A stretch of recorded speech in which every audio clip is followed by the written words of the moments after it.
USCHO.com. This is the USCHO Weekend Review podcast from U.S. College Hockey Online at USCHO.com. A look at this weekend in college hockey and a review of the top news of the week. Welcome to USCHO Weekend Review podcast for Monday, October 18th, 2021. I'm Ed Trefzger with Jim Connelly and Derek Schooley.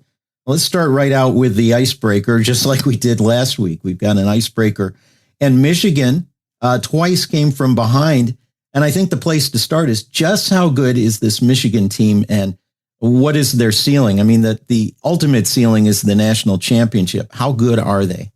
Well, I mean, you can't dispute what they've done. I mean, to see, the talent they have, the recruiting ability of their staff, and to get all those first rounders. But I think we've talked in previous shows that it's challenging to put people in different spots that they're not used to. And obviously Mel's got them dialed in and clicking on all cylinders. So, I think they're getting really good goaltending.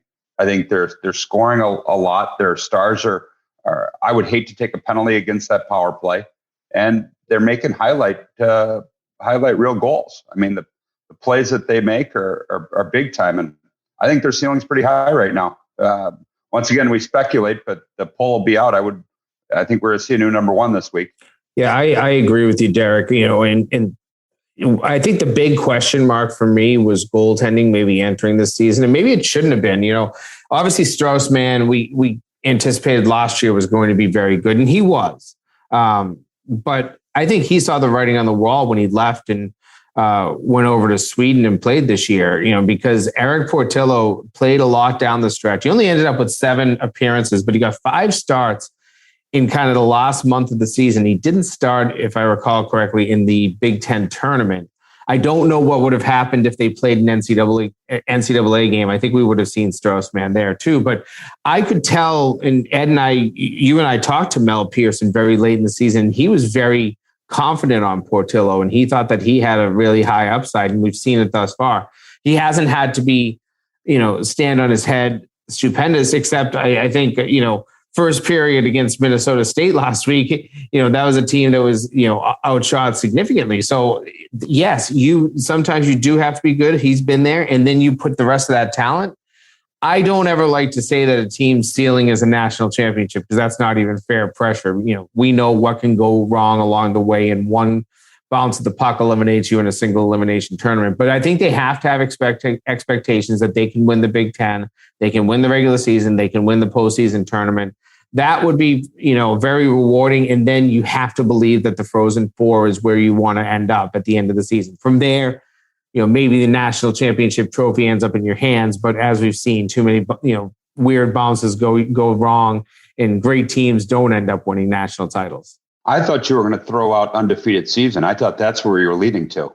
Oh, you know what? That is just. Then you backed off that real quick. That's just too difficult nowadays. I was around when Maine went on that run. And of course, they had to tie their first weekend against Providence. And then they had a great run. I think it was February before they finally lost to BU. And that was a game that they had a 6-2 lead and lost 7-6. And that was their only loss still. But how many difficult games did they have in that tournament? They had to win the national semifinal and overtime, and they had to come back from 2 goals down in the third period against Lake State. So that's an unbelievable team, the closest we've seen to an undefeated season in recent years. And even Maine had to, with the unbelievable ultimate roster. That was as good of a roster as I've ever seen put together in a different age, of course, of hockey. But even that team had some bumps in the road. We saw Minnesota State actually lead for quite a bit of that game against Michigan. Michigan won that one in the third period with a couple of goals. And we saw Minnesota State have a pretty good game the night before. What do we know about Minnesota State? Is this like number 1 and number 2 pretty close? Is Minnesota State going to battle for the top?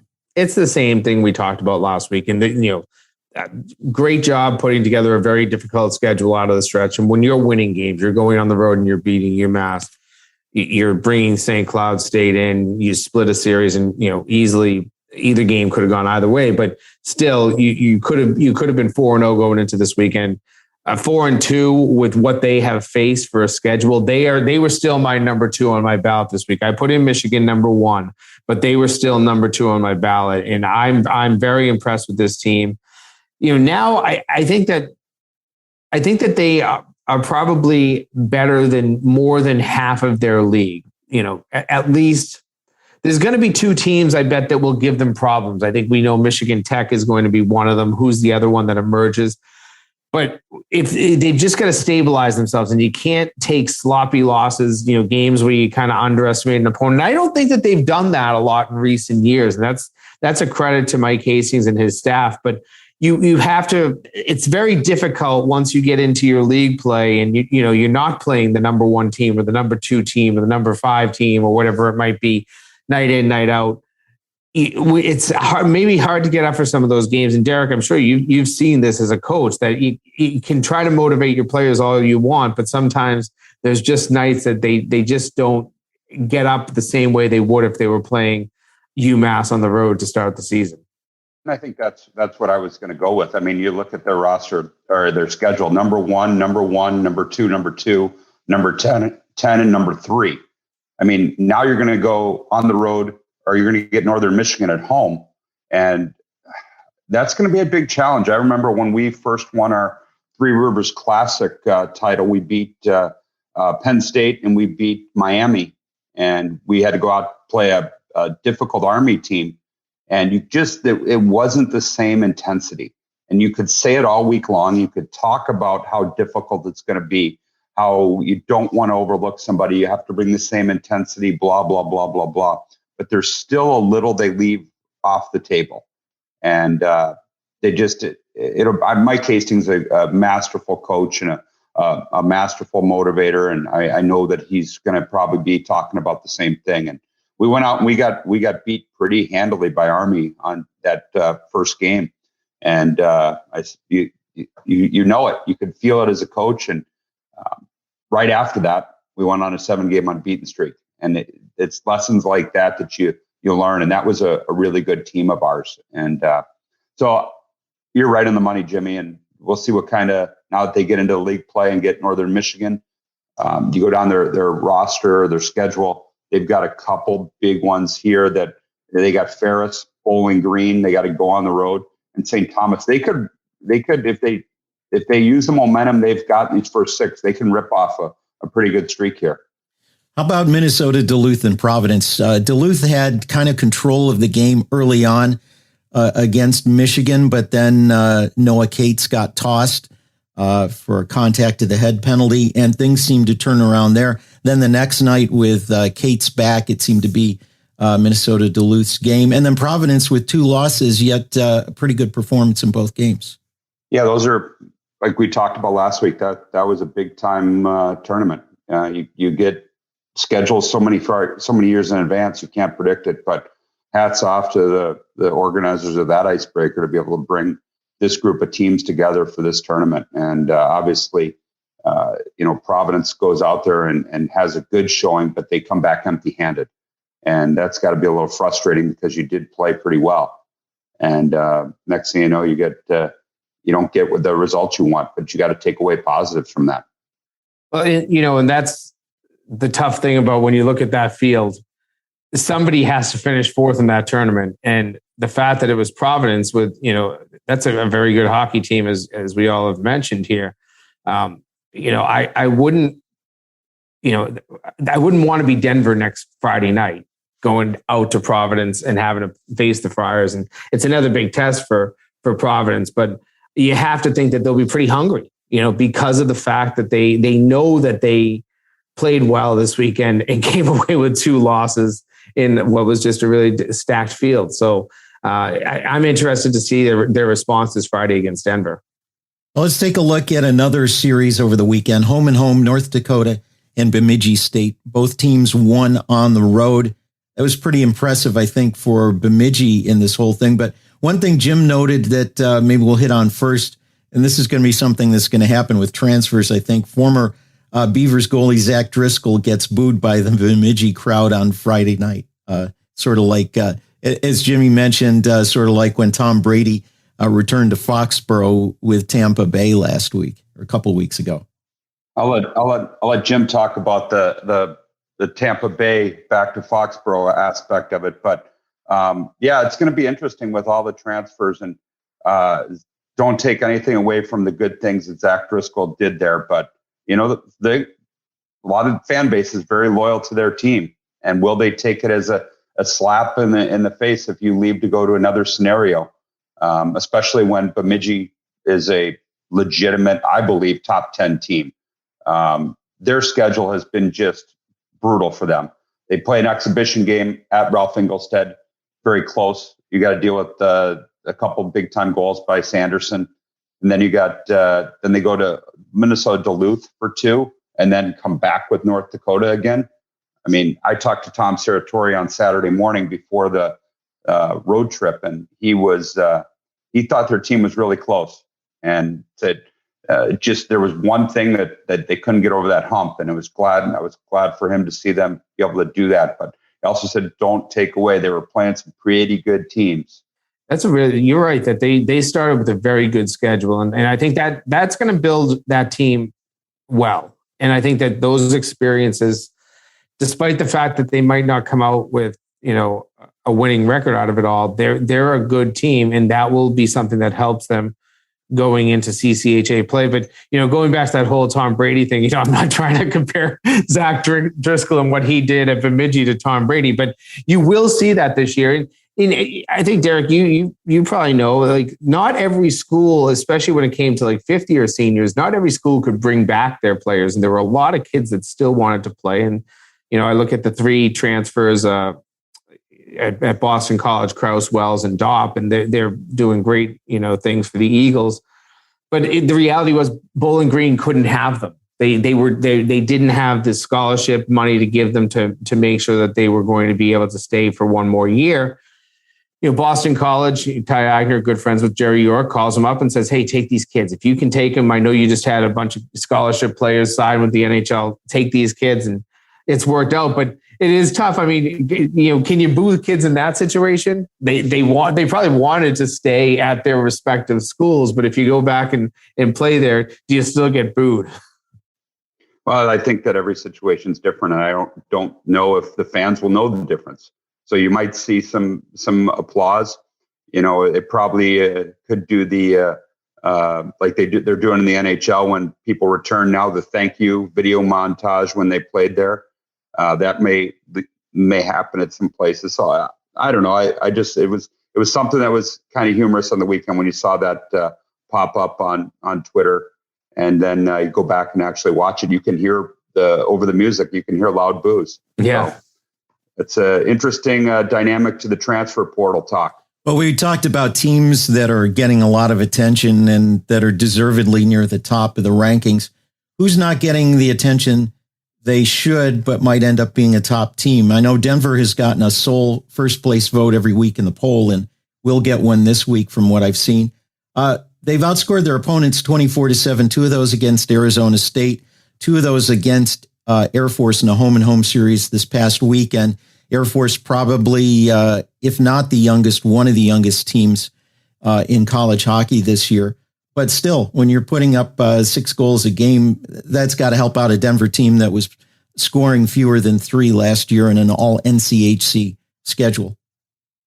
I watched the first game on Friday night with the late game, per se, with Air Force in Denver, and I was very impressed with Denver's skill level. Air Force competed very, very hard. They gave them all they can handle, but at times Denver was buzzing, and I thought Schilling played really well in net for Air Force and had them an ability to steal that game. So, but I was impressed with Denver, and it didn't surprise me to see them open up a little bit on Friday night. Sometimes as a coach, when you play the high-ranked teams, you feel that you get one opportunity, and Air Force had that going into the third period, just in a real tight game, but great atmosphere at Cadet Ice Arena, and Frank had them ready to play, and but I think Denver could be one of those teams that people are forgetting about. And I think there's a reason I forget about Denver is because I think a lot of people had high expectations for them a year ago and they didn't live up. They were playing very well down the stretch, but didn't do enough to get into the national tournament. But, that's something that I think sticks in a lot of people's heads is, well, we thought Denver was going to be great last year and they weren't, are they? Well, I think we're seeing it. They'll have a great test. We mentioned it already, heading out to the East Coast, and they'll play Providence on Friday night. I think it's maybe Boston College on Saturday. I don't have their schedule up right in front of me, but that'll be a really big test heading on the road for two good games.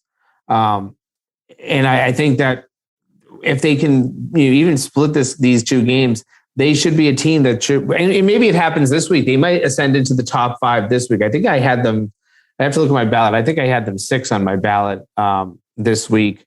Yeah, exactly. I had them at number 6 on my ballot. So, interesting to see where they're going to go. But I do think that maybe they're not getting the recognition that they probably deserve at this point. A wealth of knowledge. He knew where they were playing. They got Providence. I knew Providence. Was I right about Boston College? Yes, you were. Yeah, without pulling it up. Notre Dame 3-0. They've had games against LIU.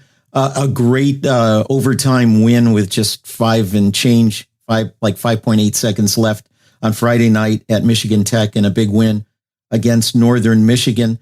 They're going to have 2 games this week against RIT, and then they're going to head into Big Ten action not long after that. Halloween weekend, they've got Minnesota.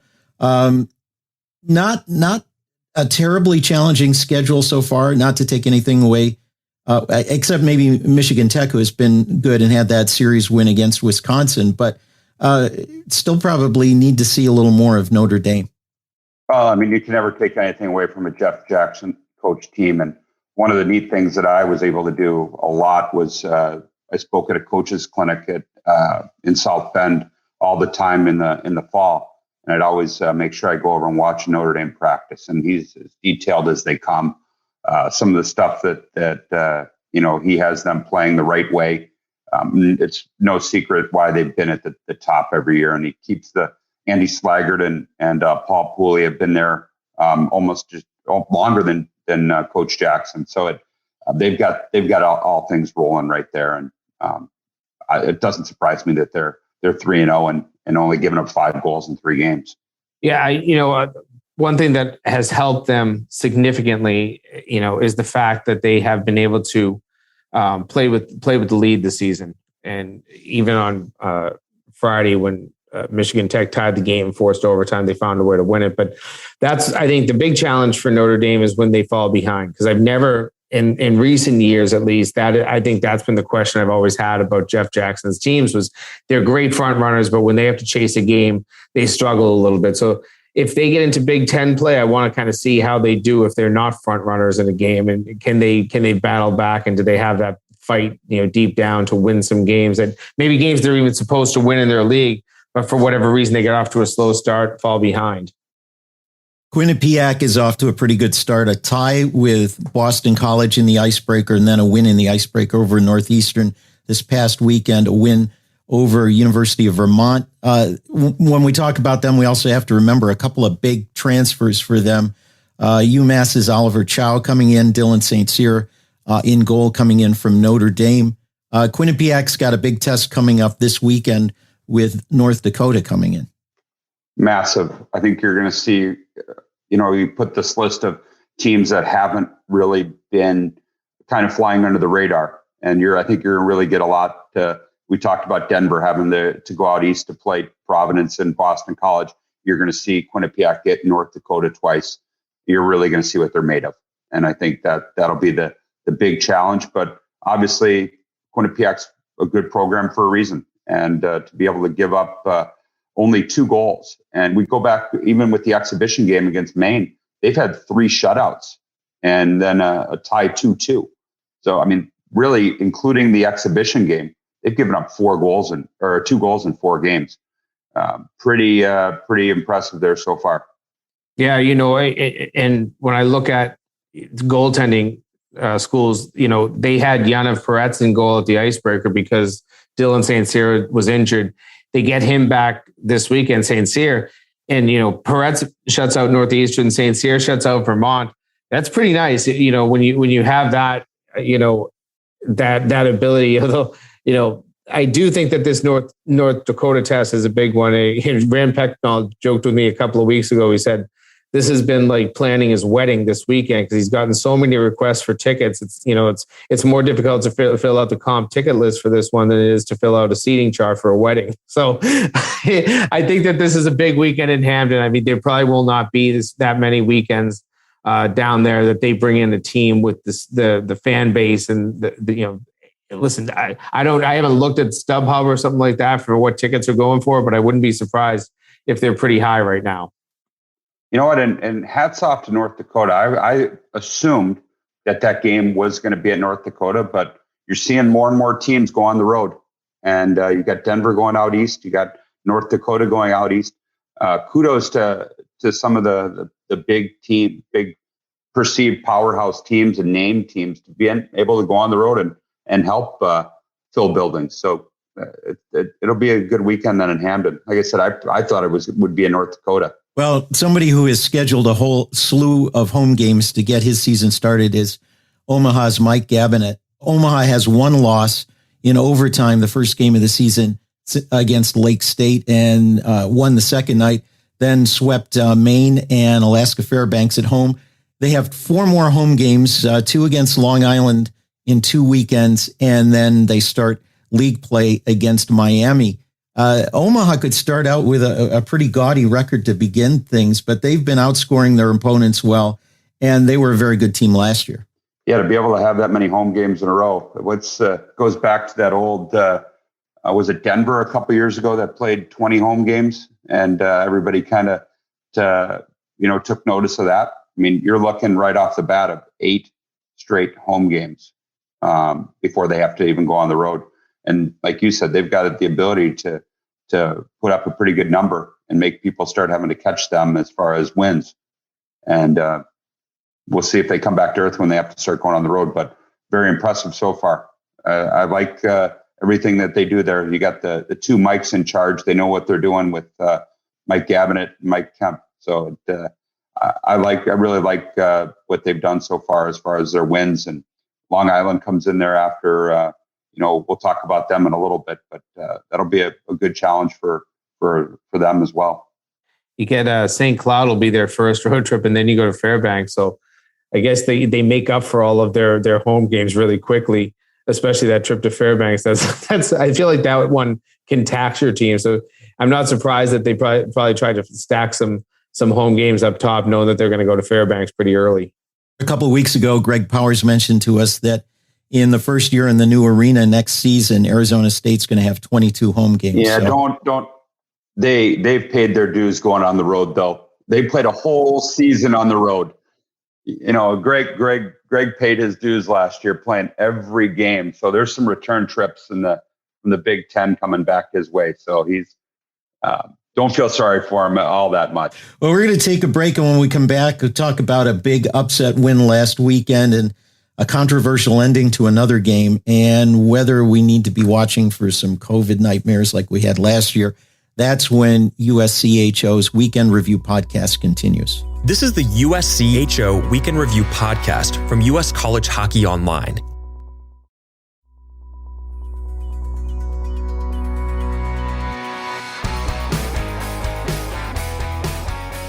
Continuing now with the USCHO Weekend Review podcast for October 18th, 2021. I'm Ed Trefzger with Jim Connelly, Derek Schooley. Bentley had a big win over Boston College on Saturday night. They had 5 goals in the third period, blew open the game, and also have beaten Ohio State this season. They were picked 8th in the league by Atlantic hockey coaches. Perhaps they're better. It looks like they're better, but they've also benefited from transfers, and transfers played a big part in that game last Saturday. Yeah, I think you're going to see that from a lot of teams, especially teams that are trying to remake their roster. And, Ryan has been, I texted Ryan after that's a huge win for them to, once again, Boston College going on the road just down the street, but still it's a big win in front of a big crowd. That's a defining win for them for this year to give them a little confidence. Not only did they do that, they also had Ohio State in their building. So, I mean, once again, we're talking about teams going on the road and Atlantic Hockey doing a really good job of getting home games. So you got that win, but they've been a really interesting team because we played them in the playoffs 2 years ago, and they've always had a tremendous amount of offensive firepower. And I think Ryan talked about it in the preseason, things that I've read, that they wanted to change a little bit and get back to being a deeper team instead of being top heavy. And there's something to be said. And he went out and did a really good job of getting four forwards to help in making them a little bit deeper. So there were 4 transfer forwards in that game. Backup goalie from Arizona State. Those were the 5 that they had. But Ryan's been around a long time, and he had a really good feel for what his team needed. He went out and found it, and really good showing. 2-2, 2-1 at home, splitting with Ohio State, beating Boston College, and then Northeastern they lost to on the road. So I was really happy to see Ryan. That's a really good win for them. And to answer your question, maybe I think that you're going to see that with Atlantic Hockey. Teams that have a lot of transfers that come in, you're not going to know where to pick them in the poll. And you're not going to know, I think Frank Serratori said this is the least he's known about teams, oppositions. And I think you're going to see that. Got a follow up for you on that. One of the things that I've been looking at with that league is that it is undoubtedly a much more talented league than it was 5 years ago, 10 years ago, and certainly before that. Yet the league still hasn't seemed to have gotten over the hump on non-league games. These are big wins, but you need to have a non-conference composite winning percentage of at least around, let's say 400 kind of is the floor to be able to get an at-large bid in there. And the league hasn't quite gotten there yet. Is there something that you would be able to point to on that, or is it just going to come? Well, I think a lot of things happened, Ed. I don't think the respect was given as much to Atlantic Hockey, say 5-6 years ago. And I think teams kept getting beat by Atlantic Hockey teams, and now they don't take them for granted. There's more good players. The league, I think, is with hockey players better than ever. And I think, but I think the more and more teams lost to Atlantic Hockey teams, the more they said, we really got to take this seriously. You don't see the backup goalie as much. You don't see lineup changes. I remember when we went to North Dakota, we had a couple of big wins, and they were just coming off the World Juniors. I'm like, okay, we'll miss a few guys. We'll get their backup. They won't play us. Every one of those guys, even though they just got back from the World Juniors that morning, played. You don't see backups anymore. You don't see a lot of, because they know that these wins and losses could really hurt them come pairwise time. I thought that, a great job for that win on Saturday, but, BC might have been a little overconfident going into that one. They just had a huge win against Northeastern the night before at home in front of a big student section. They played, they had Eric Dobb played phenomenal on Friday. And then they go with Henry Wilder, who's relatively untested in his college career, just 3 starts last year. He started against Holy Cross at the Icebreaker. But, that kind of goes to your point. Like, I was kind of surprised that Jerry York went with his backup goalie. Maybe he knows that this is the time of year. Get him in there. Let's see what he has. Because I'm not sure that he even knows what he has in the backup. But talking to some folks that were at that game, they said that, Wilder looked shaky, and Bentley, hey, they smelled blood in the water. And, somebody said that this was Bentley's Super Bowl. This was Bentley's Stanley Cup, getting to have Boston College in there, building a team that is right down the road and has so much history and tradition against what is still a very young, fresh program at Bentley. I think that was the ability of Bentley to take advantage of what, they knew BC probably might underestimate them. And I think the Eagles probably did. And you know what? I told you guys before the show, I got accused of being a mark for Atlantic Hockey last week. Obviously, I know the league, but I said, don't underestimate them yet. Don't throw dirt on their grave. And they come back with some big wins this weekend. And that's a couple. You got a whole bunch of teams won this weekend. You got Canisius winning. You got RIT beating St. Lawrence. in front of a big crowd. I mean, this is a good league. So people, I think, don't underestimate this league anymore, and they don't want an L on their ledger per se. Yeah, we even left out Sacred Heart with the late win against Boston University there on Friday night. BU came back and won on Saturday, but you're right. There are now some really good quality wins on Atlantic Hockey's resume. There's still a bunch of losses, but there's some really high quality wins. That's what I think can get lost in all of this, is how some of these wins were really against highly ranked teams. And don't say that, it used to be when you beat some of these teams, you get outshot 50-15 and your goalie would steal it. Sacred Heart went into BU, outshot them on Friday night, 5-on-5 and special teams, outshot them by 10. Oh, to me, that's not a fluke. That's a good team going in to win a hockey game. And I think maybe a measure is when you see a Canisius, how they matched up with RPI, maybe not so much on Friday. Trevor Large was very unhappy with his team that night. Or seeing Sacred Heart matching up as they did against BU, or RIT statistically and everything very much matched up with St. Lawrence. You're seeing kind of comparable level teams in each league matching up pretty well against each other. So maybe you put, this is my opinion, but maybe you put Atlantic Hockey maybe just a step or two behind ECAC, but pretty close right now as far as top to bottom. It's a marathon. It's not a sprint. So we'll find out once we see all the non-conference games come in. But good showing for Atlantic Hockey. Really proud of the guys. That's something that we've been talking about for a while. And on that point, there are more than 50 non-conference games still to be played in Atlantic Hockey. But let's turn to the Minnesota St. Cloud State game on Saturday night. It ended up being a 4-3 win in overtime by the Gophers, but a very controversial end to that. NCHC League Office put out a press release 8:15 p.m. Eastern last night saying that a penalty or penalties should have been called. They also criticized the fans who started throwing debris on the ice as that game was played at St. Cloud.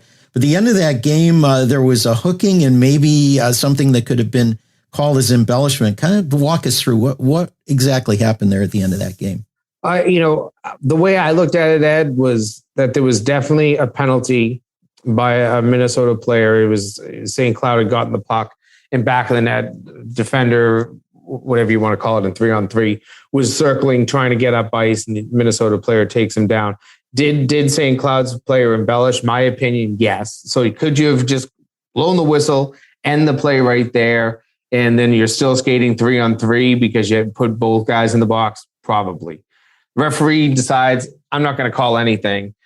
St. Cloud seemingly stopped playing, and Minnesota did for a second as well. But then once they realized there was no penalty, they jumped on it. It was still 2-on-3 at that time because one of the Minnesota players was going for a change, but don't even know. I can't even remember who had the pass, but it was a pass down.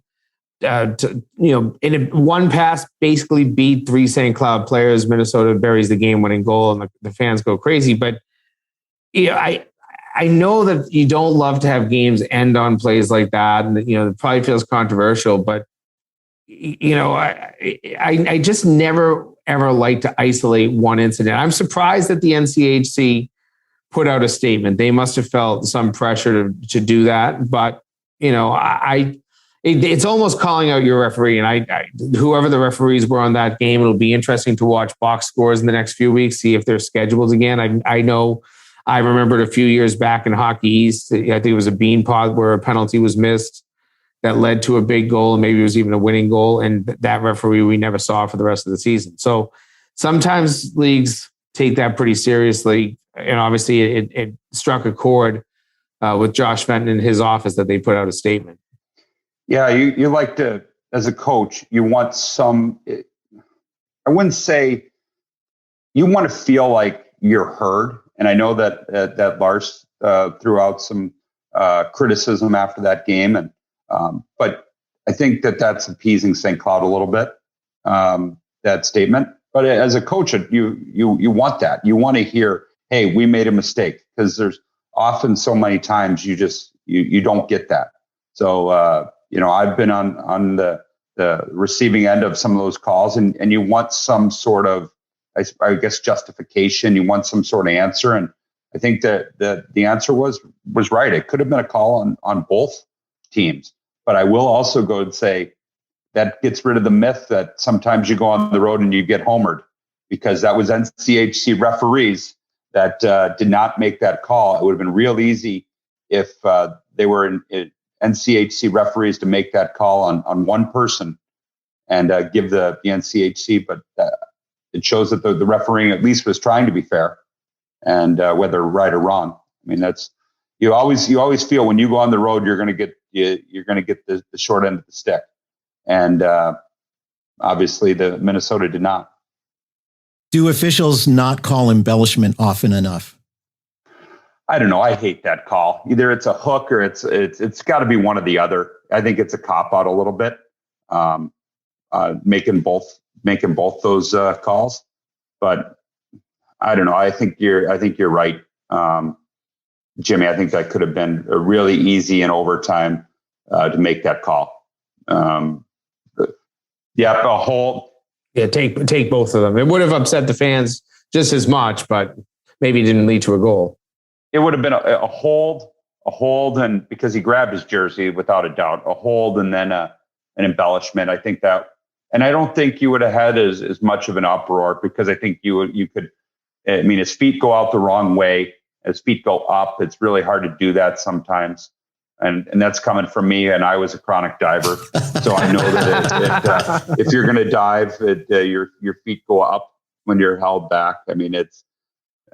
Yeah, I think like you said, it could have been really. I don't think we wouldn't be talking about this right now, other than what a good series it was if they would have taken both. As a broadcaster, I like to refer to those as a Luganus when the player dives like that. Actually, it's a back flop, though. It's not. You're not, because you're not falling back. You're falling on your back. I mean, it is what it is. So, last weekend series of Long Island University at UMass Lowell was postponed. They're going to play the games later in the season due to COVID protocols at LIU. Boy, when I saw that, I said, oh boy, is this just the first domino in bringing back what may have happened last year? It's hard to tell, and it's hard to predict on this. Fortunately, this is the only one we've seen so far, but how concerned do we need to be about that going down the road, especially if we get into another COVID peak, as right now we seem to be in a decline? I'm not as concerned as I was last year. You know, it's frustrating to see cancellations. It obviously affected my schedule. I was supposed to work the Saturday night game in that series at Lowell last weekend. It's nice to take a night off every now and again, but I don't know. I feel like you look at numbers around the country and they seem to be getting better, COVID wise, and teams and leagues all seem to have protocols that if you are vaccinated, unless you show symptoms, you're not going to have to be tested. So you're not going to get these random, and we saw it last year, guys would have absolutely no symptoms, but you'd end up with 10 guys on your roster that all had COVID at the same time. And it's like, geez, how the heck does this happen? But I don't think you're going to see that. So we might have some players playing with COVID that we won't ever know about, vaccinated players. I don't know. I don't fear it as much, but we're still going to have interruptions like we did last weekend. That's not going to be an isolated incident. We'll see more games canceled as the season goes on. Yeah, I talked to Brett Riley when I saw that we were going to talk about this. I wanted to hear, I didn't want to speculate and have us say something that was out of line. And Brett was really good. He said it was precautionary. They had their whole team's vaccinated, and it was a precautionary measure. They had a couple cases pop up, and they had a lot of travel. They'd been out to Notre Dame on a bus for a long way, and to be able to then immediately turn around and go up to Lowell, another travel. They didn't want this to blow up, and you could see it. And kudos to them for obviously making sure that their athletes are handled in the right way, and didn't want to put them into harm's way. But I think you may see this a little bit this year, but not very much. I mean, my biggest worry all last year was was within 48 hours of the game. Usually you feel your team's ready. You feel that they're done. You've done all the hay's in the barn, as the old saying goes, you're prepared. But then you just sat there and you waited for COVID tests to make sure that you were able to play. And there were numerous times where we were at pregame Thursday meetings talking about the opponent, and my phone would buzz in my pocket when Mike Corbett or Ryan DeRoche were doing a meeting. I'd look down and it's the other coach. I immediately knew.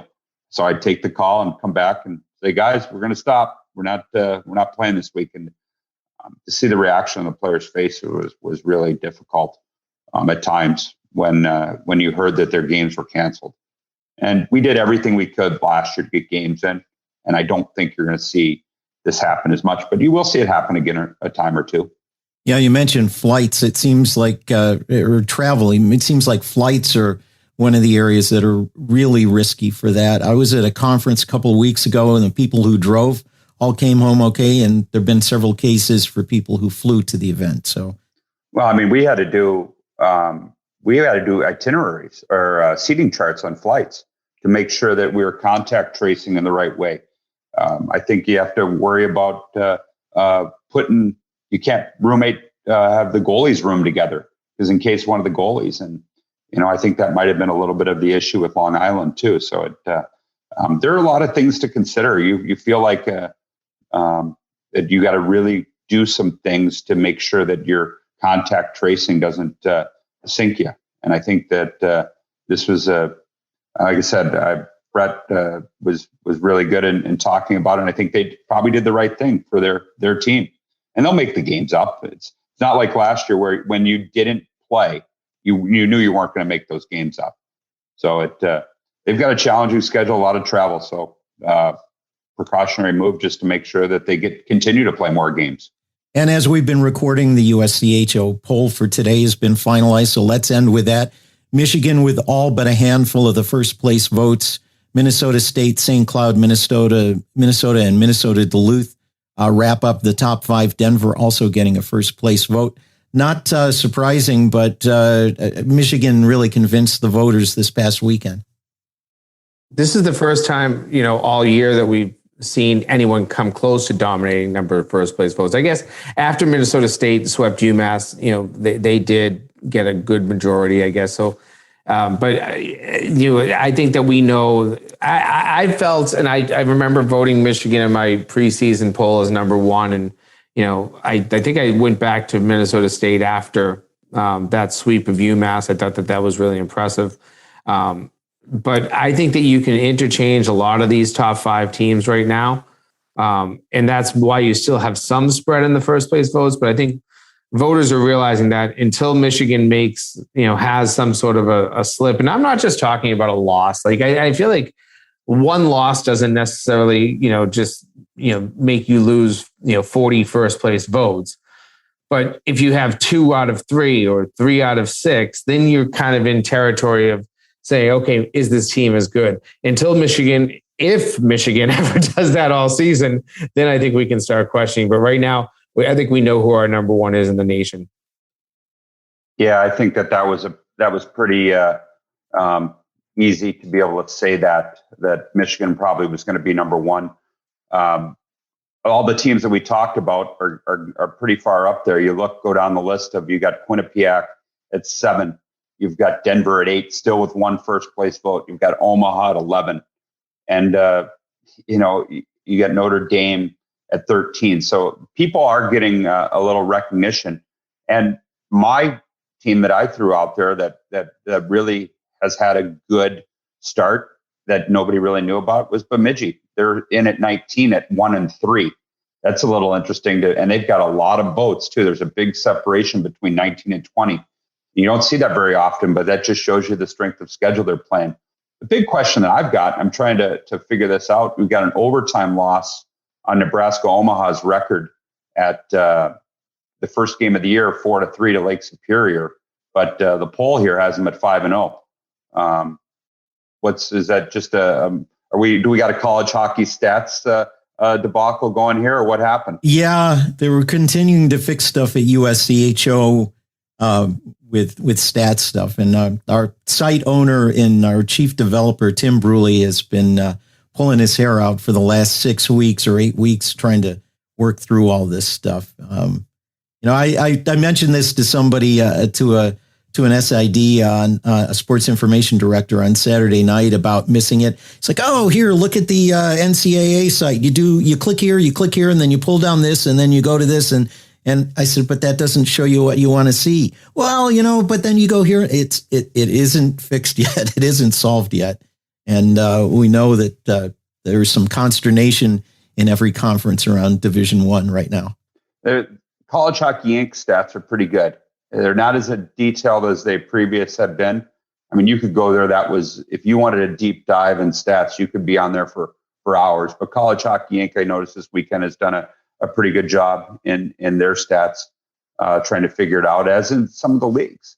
And, everybody's struggling, and it's like that old pair of shoes. You had it forever. You loved them. You don't want to get rid of them, but it's time to throw them away. And I think that's the problem we're dealing with right now. I'm ready to put like another wrap of duct tape around the shoes and get another season out of them. But yeah, we'll have to figure that out. And let's wrap it there. It's been great catching up on college hockey from the weekend. For Jim Connelly, for Derek Schooley, I'm Ed Trefzger, and we'll catch you next time. This has been the USCHO Weekend Review Podcast, a production of US College Hockey Online. Visit uscho.com/podcasts to listen or subscribe.